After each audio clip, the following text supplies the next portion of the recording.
When I got off the plane, a notification popped up on my phone. It was an announcement of my wife's wedding to her lover on social media. I rushed to the company, but I was stopped by the HR director at the elevator. "You are fired. Our company doesn't need freeloaders like you." I was utterly confused. Wasn't this my own company? "Is this a direct order from Claire Luna?" I inquired. "Ha ha, you are just a nobody in the company. Why would our president, Ms. Luna, bother with you?"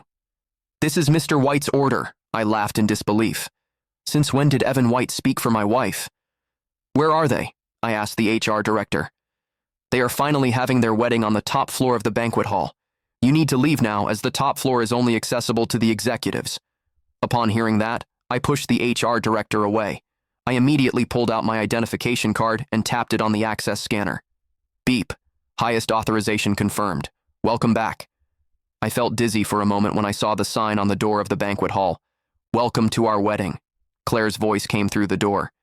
"Thank you everyone for taking the time to attend my wedding with Evan, as well as the baby shower." The journey. When I pushed the door open, I could feel the lively atmosphere inside. My mother-in-law, Susan Lynette, had always been cold to me. She suddenly smiled at me while holding a baby. Meanwhile, my wife was kissing another familiar-looking man in front of everyone. As they parted, I clenched my fists amidst the cheers of the guests. Evan, that ungrateful scumbag. When his family's company was facing bankruptcy, Evan turned to Claire. Claire, for the first time in our 10-year marriage, begged me to help him. She asked me to hand over the project I had completed to him. Evan, who was on the other end of the phone, also pleaded with me. He claimed he would repay my kindness one day.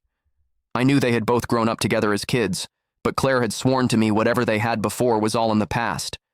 Furthermore, she informed me that she had arranged an easy position for Evan at the company. What an easy job indeed. Wasn't it just being the child's dad? Our president, Ms. Luna, is so blessed. Her husband is a top investment banker, and now she has both a successful career and a happy family.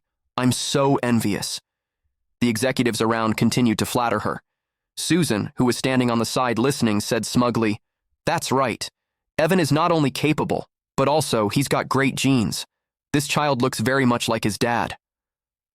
The whole banquet hall was immediately filled with joy. Evan smiled as he wrapped his arms around Claire's waist. I felt nauseous looking at them. When I first joined the company, I didn't have many achievements. As a result, I didn't announce my relationship with Claire publicly. Now that I've completed the UI project, I finally feel confident enough to hold this wedding ceremony.